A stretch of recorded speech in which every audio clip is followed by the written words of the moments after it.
Hey guys, this is Beth Avery with the Trauma Blog here at HealthyPlace, and today we're going to talk about how to deal with PTSD in the workplace. First and foremost, I think it's important to recognize that when you have PTSD and you're in an office setting or really any workplace setting, it's very difficult to cope with PTSD. It's difficult to cope with PTSD when you are surrounded with coworkers, when you have deadlines and responsibilities that just start piling up. It's just really difficult. I don't want to understate how much of a struggle it can be to cope with PTSD in the workplace, because it definitely is hard. But also, you're not alone. It can sometimes feel like you're the only person in the entire world, in the entire company you work at, in the entire planet with PTSD. But that's certainly not the case. There are lots of people out there that are suffering from PTSD, that are working in a variety of different positions and industries, so it's not just you. There are other people that share in your struggle. I would say, as a young professional, one of the biggest things that I've found to help with my PTSD in the workplace is work-life balance. It sounds really simple to say that.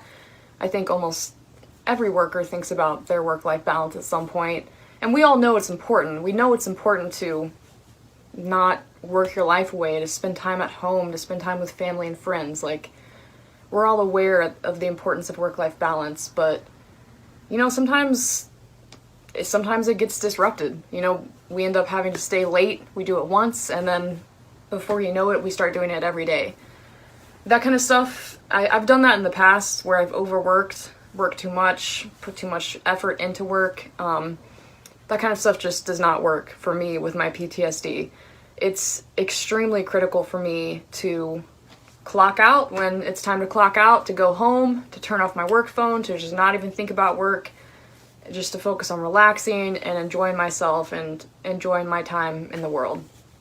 And I have a lot of different methods that I use to cope with PTSD in the workplace, but definitely prioritizing my time and my relaxation and my peace has been the most beneficial. So if you are struggling with PTSD in the workplace, I would definitely suggest to take a look at your work-life balance, see if there are areas where you are overworking yourself, overcommitting yourself, and start to cut back, start to put more priority on you, the things that you like to do outside of the work, the time that you have outside of work. It's yours. It is yours rightfully to claim, and sometimes you get pushback whenever you try to clock out when it's time to clock out, but ultimately, when you live with PTSD, that kind of stuff is just really important. So feel empowered to make decisions in your life that are going to help you in the long run, even if not everyone agrees with them. You know what's best for your life, and you know what's best for your work-life balance. If you have struggled with your work-life balance in the past, if you've struggled with just coping with PTSD in the workplace, we'd love to hear from you. Share your experiences in the comments below, the positive ones, the negative ones. I think there's a lot that we can learn from each other, because there's no real rule book on how you're supposed to cope with PTSD in the workplace. So share your experiences, and we'll see what we can learn from each other.